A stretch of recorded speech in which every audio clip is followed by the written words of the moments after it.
jërë ngeen jëf seen ànd ak seen YouTube TAS Info incroyable mais vrai histoire bu doy waar bu dalan kii di Samba Gueye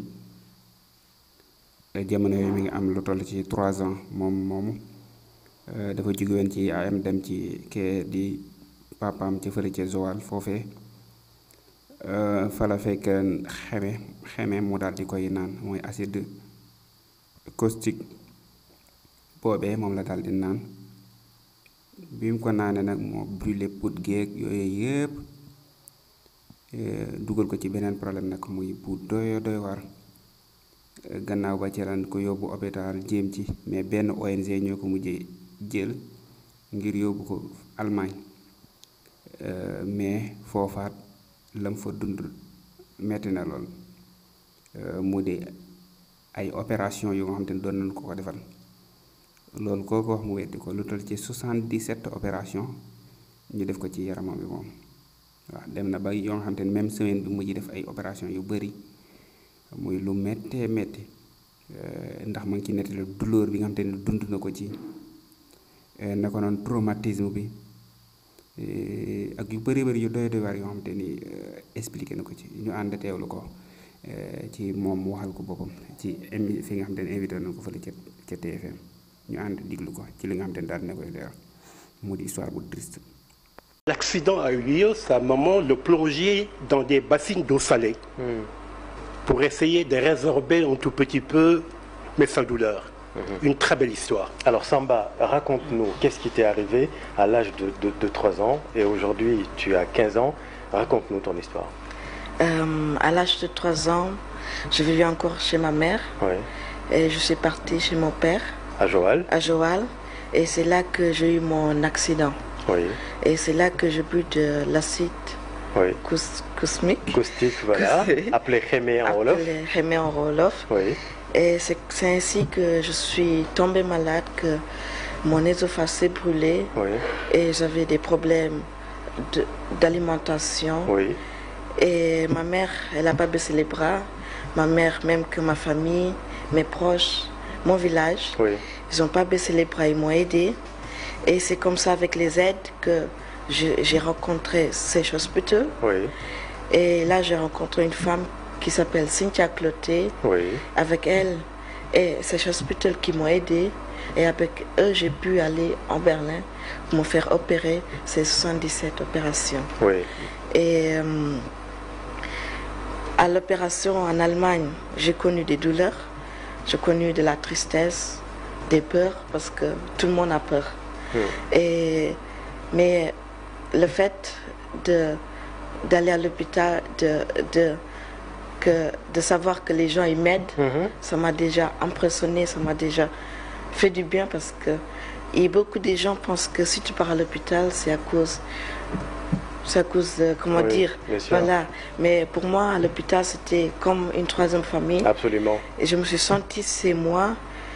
Je suis allée à la crèche, j'ai eu des amis et tout ça, c'est une vie qui est au Sénégal, qui est à Berlin.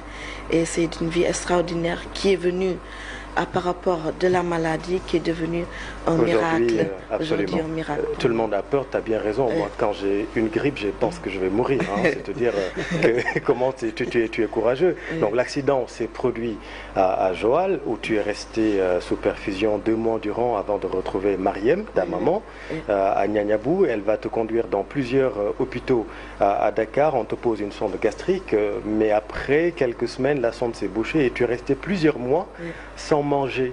Comment tu as vécu et comment tu as survécu surtout?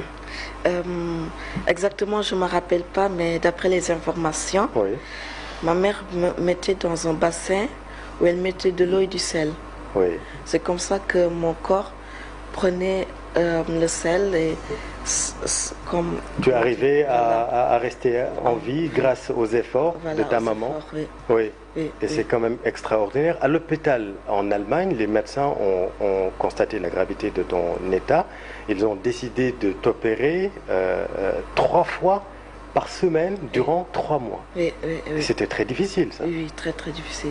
Et la dernière, particulièrement difficile, t'as pleuré, pourquoi la dernière opération?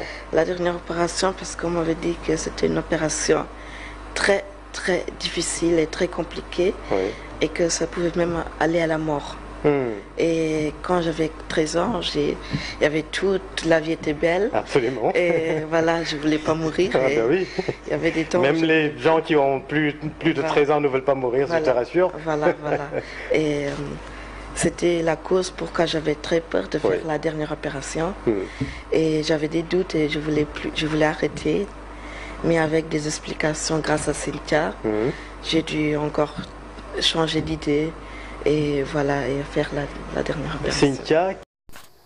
mi ngi noonu kon muy histoire bu métti bu doy waar waaye li des ci jàngate rek ci mbir suñu borom ci ku nekk rek dig bi ne doo ko weesu waaw ak dig bi nga ni moom di nga ko weesu lépp lu ñu nit mën na jéem a def du yàgg ba nga antu waaw la yàlla bëgg rek waaw. mu di xale bi di Samba mu am jamono ci lu toll ci 15 ans mu defoon lu toll ci 77 opération chirurgicale ci diiru fukki at nga xam ne dañ ko doon ci xayma rek ñetti opération chaque semaine la daan def ci gën gaa néew muy lu méttee métti douleur yooyu xam nga ni foo ko takk weesu na ko ci ab xale waaw ci xale metti na lool waaw loolu dañ ci xamaate kéemaanu sunu borom waaw naka doon tamit ñii di parents yi ñuy veiller bu baax ci lii di xeme yeeg yooyu waaw ndax ñu bëri ba dañ ko teg mu isolé wu xale xamul day ñëw rek jël moom daal di ko yaakaar ne loolu ñu lekk la moom consommé fekk na ndekete waaw faaw ñu bàyyiwaat ci xel comme noonu ñu koy xorom ak yooyu yëpp lépp loo xamante ne warut a nekk à la portée des enfants ñu sori leen ko waaw ndax loolu mooy gën te bu boobaa duñ ci am benn jafe-jafe mais boo xoolee xale bi li nga xamante ne teg nañ ko doy na waar lool waaw moo tax faaw ñu veillewaat ci éducation xale yi naka noonu tamit xool fii ni nekk fa ne dugg fi ni génn surtout ça loolu dina leen jàppale lu bëree bëri waaw di woowaate état bi ci ñi nga xamante ne am na yenn te gàllankoor yu mel nii ñu jël leen di leen prendre en charge waaw ndax prise en charge boobu boo ko defulee te parents yi ngir ñu def prise en charge bi ci yenn ti jàngoro yi dina jafe lool te moyens yi mën na fay bañ a nekk ndaxte yooyu mën na indiwaat ay opération yeneen yu ci war a defaat yooyu day nekk yoo xamante ni yu compliqué la souvent waaw kon ñuy woowaat état bi ci mu gestu ñi nga xamante ne am nañ yenn ci jàngoro yu mel nii ngir mën leen a jàppale ba mën leen a faj jaa ngeen jëf wéy leen di abonné seen chaîne YouTube Uras Info